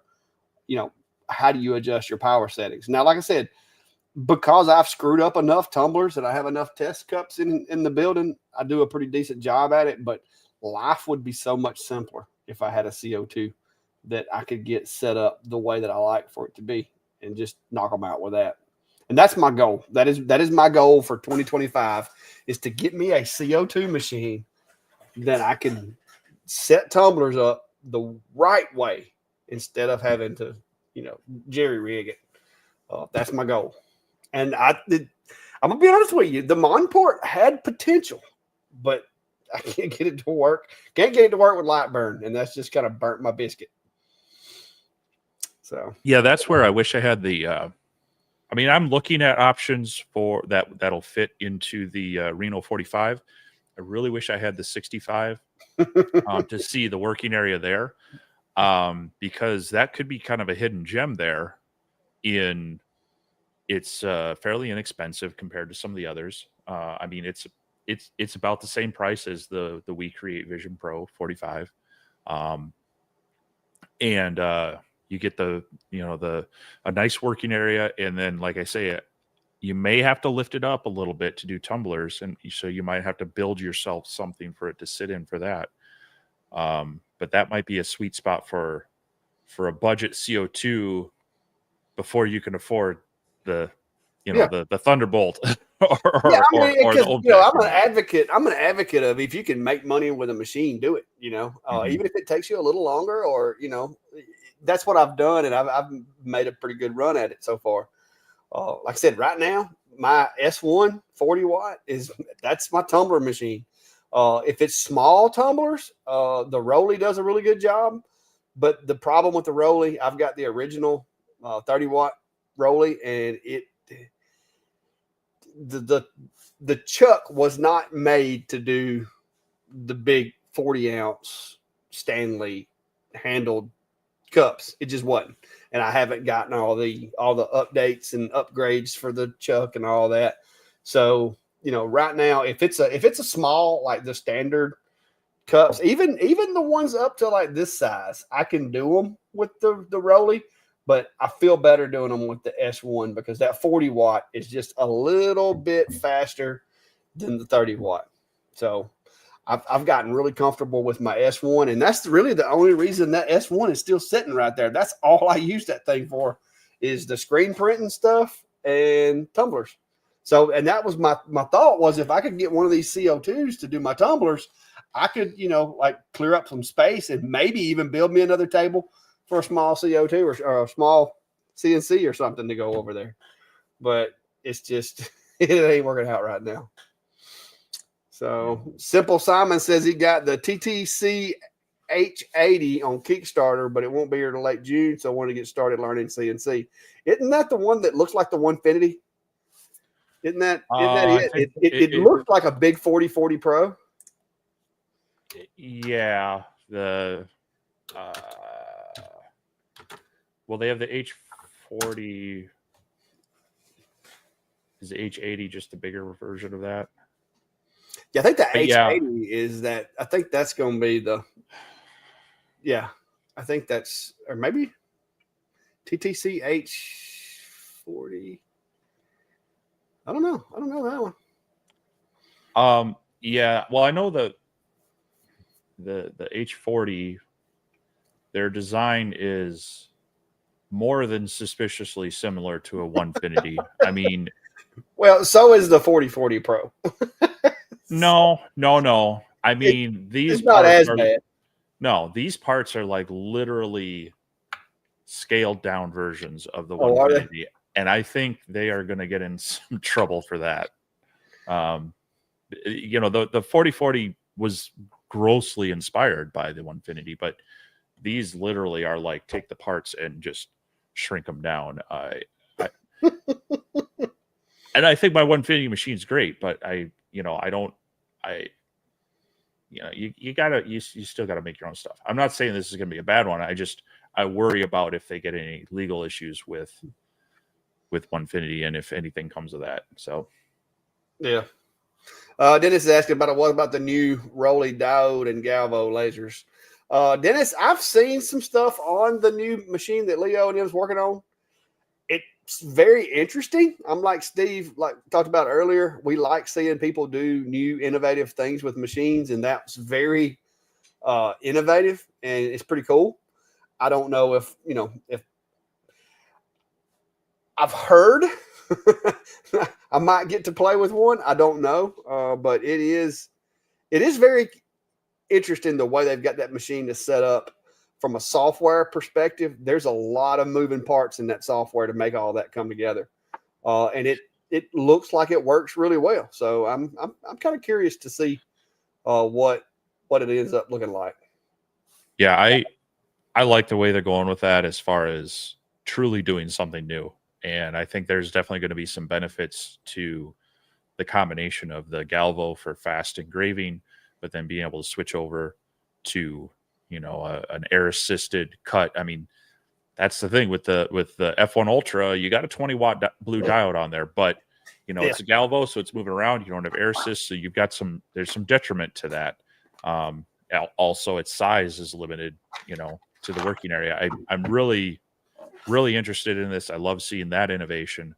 I am a little concerned about the complexity of they were using like a helper app in Lightburn to make everything work, and so I'm hoping they can streamline that to make it smoother for people, because there's a lot of people who are intimidated by Lightburn as is, and now if you got to add this other one, this helper app, that's going to need to be pretty slick and kind of easy to manage. But I'm excited to see what happens with that one. Who knows? Maybe you, I, or both of us will get to see it. But yeah, finding myself asking, do you think they'll come out with an S1 Ultra with the camera? And I'll be honest with you, I was kind of the same way about, my S1 ain't got a camera. When I first got it, I was really disheartened by not having a camera. But after almost 2 years of using it, I will tell you that the little pen, once you get proficient with that thing in XCS, it's more accurate than the camera. And it makes life easy. Like it makes things simple. Like, because with the little pen and the crosshairs, whereas that's probably the only machine in this shop that I could comfortably say I could take an object, put it in the work area, painters tape it to the work area if I wanted to, and I could hit dead center of that item without having to build a jig, would be the S1, because that pen is that accurate. I mean, it is insane, because you can literally take it and mark the center of an object and put the crosshairs of that module on your center mark on that project, and it will show you exactly where that is in the work area, and you can center your design on that crosshair and send it, and it will be exactly where it needs to be. So the S1, like I said, I was guilty of, oh my gosh, I didn't get a camera. I was guilty of that myself. But after 2 years of using it, I will tell you that it does have its advantages, and it is far more dependable as far as dead precise accuracy. It is more dependable than a camera. Now, I still like a camera because it's just cool. It makes my workflow seem a little easier. But when it comes to accuracy, it's better, in my opinion. So what say you there, Steve? I know where you stand on this, I think. Well, yeah, I mean, even their multi-point positioning, you can get a pretty accurate a circle if you do the 3-point location with the crosshair. And I would agree. The fact is, when I test machines, the fact that I'm always surprised when a camera is accurate within 1 or 2 millimeters. When it works more than dead center of the laser, I think cameras are great, but they're there's enough variation in them, and the technology with you get outside of that center cone of accuracy with them. I just don't. They're not an end all be all for me because I inherently don't trust them. Yeah. They're great for using up scrap material when you're going to cut and engrave something. But yeah, if I got to be dead center on an object, that a pre-existing object that's difficult to replace, I am not going to trust a camera at all. Yeah. I'm going to find some other way to do it. So now, do I think they'll come out with an S1 Ultra? Maybe. They've come out with different versions of most other lasers, whether it's an Ultra or Pro or something. What features would they add? I don't know. They might stretch it a little bit, make it slightly bigger. Maybe they'll add a larger module on something. Maybe they'll finally do a combination module. We've seen a few of those. And I would imagine they've had enough flack that they would probably put a camera in there, but I hope that they still leave the other option as well, because I'd agree with you. It's fairly accurate. So yeah, that pin, once you get the hang of it and once you get used to it in XCS, that pin's awesome. Now, if you're a Lightburn exclusive, like if all you want is Lightburn and you don't care about any other software, I could see where you wouldn't like the pin because it doesn't work with Lightburn, or didn't. I know they had betaed because I even tested the beta for Lightburn where they were trying to integrate that into Lightburn, and I don't think it worked out in the long run. Some of the communications I think was a little hectic. But if you're a Lightburn only type person, then you probably wouldn't like the S1. You'd probably be better with the Craft or something like that. But the S1 is really good as far as that pin. It surprised me. I think Craig's asked us a couple times, so I want to make sure we hit it. Any thoughts on a range of pricing for personalized pet tags on an F1 at a craft fair? Wooden, anodized aluminum, and stainless steel. Those typically I'll do like $8 or $10. Like if you want two sides, I might charge, because quite frankly, a lot of times if things are slow, sometimes, hey, I'll call Audible and I'll laser cut myself a little discount thing and stick it up there and knock some money off of it. But typically the little pet tags and stuff like that, and like military dog chains, I'll do those anywhere from $8 for the little pet tags to like $10 to $12 for the chain, like dog tag type things, the decorative wear. Now, if they want two sides, like if somebody wants the pet's name and something on one side and then maybe like some phone numbers on the back or something like that, there's going to be a couple of dollars more for two sides. When they say, hey, can you do it on both sides? I'll be like, yeah, absolutely. But it's going to cost you like $2 more just to have an upcharge. Because if you don't, then the next 6 people behind them is going to want theirs on both sides, whether they wanted it or not. Because they're like, if it costs the same, I want it on both sides. So I always add a couple of dollars because, like I said, if you don't, everybody's going to want a two-sided one. Because usually I have a line at most of the big events that I go to.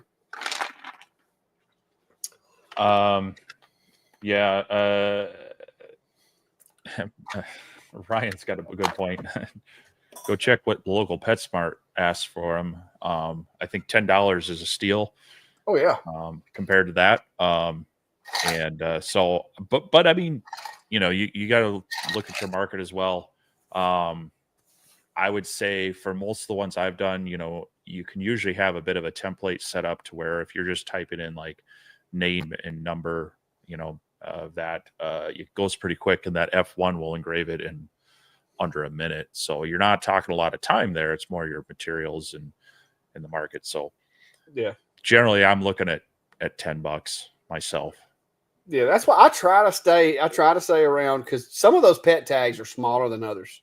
Like the little round ones that I have for like cats, I don't feel like I should charge the same thing for those as I do the big ones, even though the blanks are probably about the same price. But yeah, I have my jig kit set up and I have the text already preset in there with the font. Like I can change the font if I need to, but I can like literally, I have like 3 or 4 different types of text, and I'll just drag it into the center of my jig and drop it, let it center itself, and hit the go button. Last peach jam that me and Klein did, we stayed busy. Like I stayed on that laser the whole time we were there. I think I got off right before time to shut down. I finally got off the machine long enough to go get me a bite to eat at one of the food vendors. But it was busy, and that was the bulk of it. Was bottle openers, dog tags, the little small stuff that you could stick in your pocket. That was what I sold. I might as well had left the rest of the stuff in the truck because the majority of the money I made off of the little small $10, $15 items. And I did really well. Kevin's talking about the Rolly. He said the 4-tumbler table is definitely pretty cool. It's cool. It's a cool idea, but me looking at it, my thoughts are, so I've got four rotaries, but I've only got one laser. So I'm still only engraving 1 tumbler at a time. So really the only thing that you're saving is maybe a little bit of setup time. But in order to set that up the way that I saw it, you're going to be really careful. First of all, you're going to have to bypass the safety switch on the door. Make sure you wear your glasses. You're going to be really careful not to bump the machine as it's doing the other ones. So I don't know that I would spend the money because that's probably, you got 4 rotaries in one. You're looking, I figure that's probably going to be a $600 purchase just for the rotary setup for that little, for like that 4-in-1. So that's probably not something I would do. If I was going to, before I did that, I'd probably have 2 machines set up, just running 1 on each machine. I think that would be a little bit more copacetic to what I'm used to as far as workflow, because I don't like reaching into the enclosure with a machine that's running, because if you bump something on a tumbler, especially a $40 Stanley, if you bump something and it messes up, you just cost yourself $40. So I try to leave the machine alone while it's working. And that would be my thing. Is the only way for me to change out those cups the only way for me to really increase my production time is to work while the machine's running. And doing that, I stand a risk of messing up blanks. And so I probably wouldn't use that thing to its full capacity. So it would be a waste of money for me. But it is cool. It is neat. The geek in me says it's neat, but the business person in me says that I'd be too scared to open the machine to reload it while it was running, and it would still take me exactly the same amount of time as it would without it. So, especially with those $40 tumblers, if it even would fit one of them, because that thing didn't look like it had enough room for a big 40 ounce. Yeah, I guess it depends on how easy it is to load and unload those. That's one of the nice things about like the Rotoboss tumbler type setups. Once you get it set up, it's kind of like you can drop a new one in super quick and swap between them. Yeah.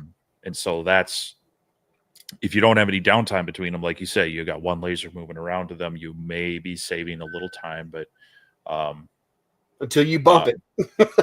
Well, I mean, there again, you rehome real quick and you're back and going. No, I'm talking about you bump it while it's burning the tumbler, and now you've just shadowed your burn or something. Well, why would you bump it while you're burning your tumbler? You got them locked in. Because you're in there fidgeting around trying to change one of the other 3. I just don't like. I don't like. You'd load all 4 up and then run the job. You shouldn't be in there when the laser's running. Well, that's what I'm saying. But if you do that, you're really not saving any time. If you're having to wait on the machine to stop running to load them. I don't know. It depends on how they make it. I mean, generally, if you can batch things together, you're going to save time. But I don't know. The live stream the other night was cool, but they were having a little bit of technical difficulties, so it was a little hard to see and hear at times. So, and it was still just a prototype as well. So yeah, it's one of those things I'm going to wait and see because I like the machine. I just don't know that the 4 rotaries is something that I would want. 1, I think, would be adequate for me. Like I said, personal preference. I'm not going to judge it until we actually see it, because I know certain things. There's a reason there's multi-head CNC routers and lasers. You get them set up right, they do save you time. So. Richard said he ordered the R1 rotary. What machine you gonna put it on, Richard? Just out of curiosity. The the one thing that you will need is the steps, which is in the book.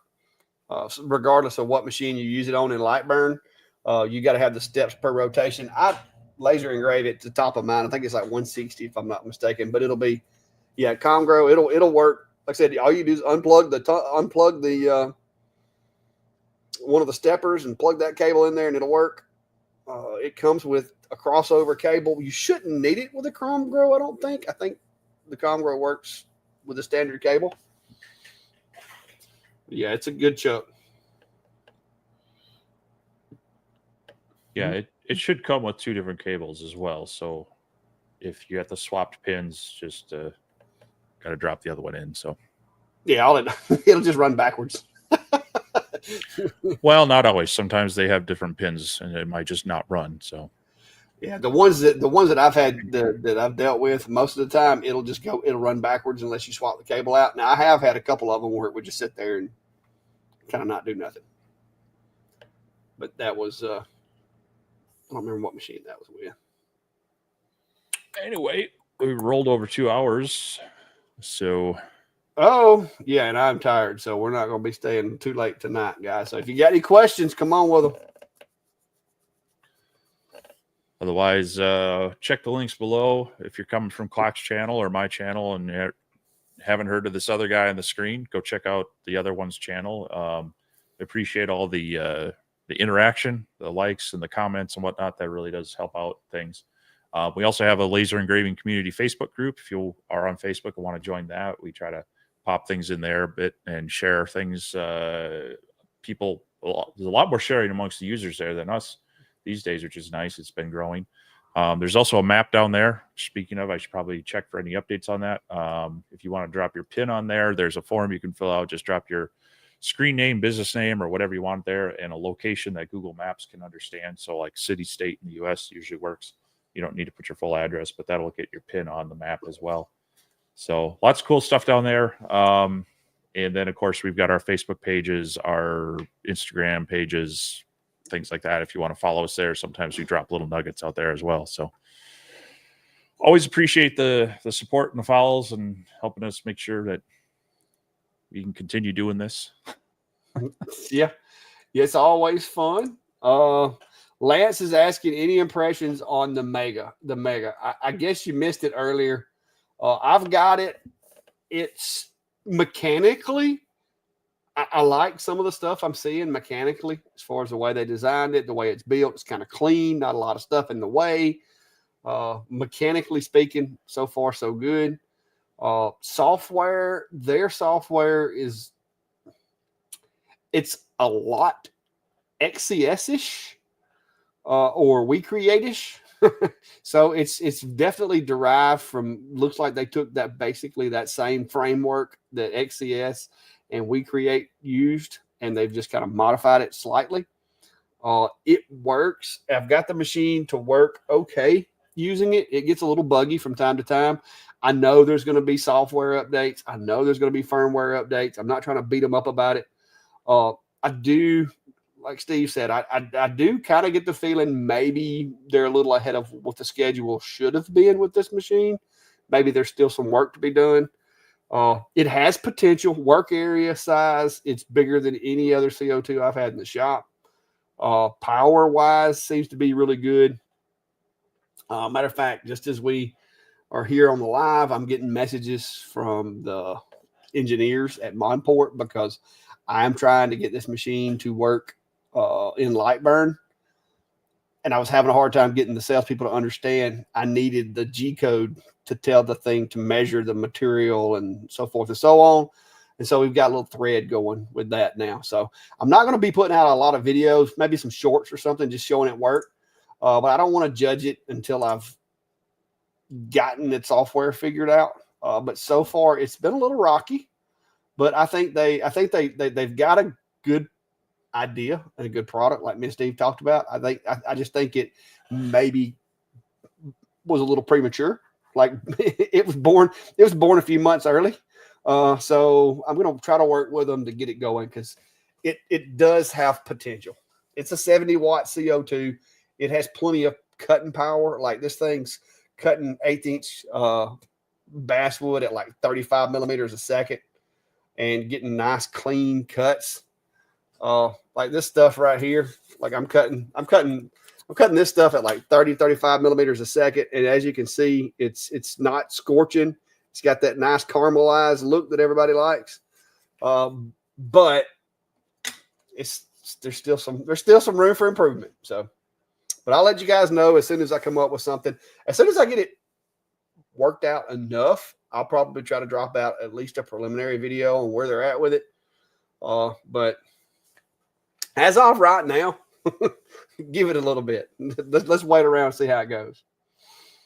If you're planning on doing it, don't if you buy it, don't buy it because I said to. Let's see how this thing goes first. Like I said, Monports always come out with some pretty good products.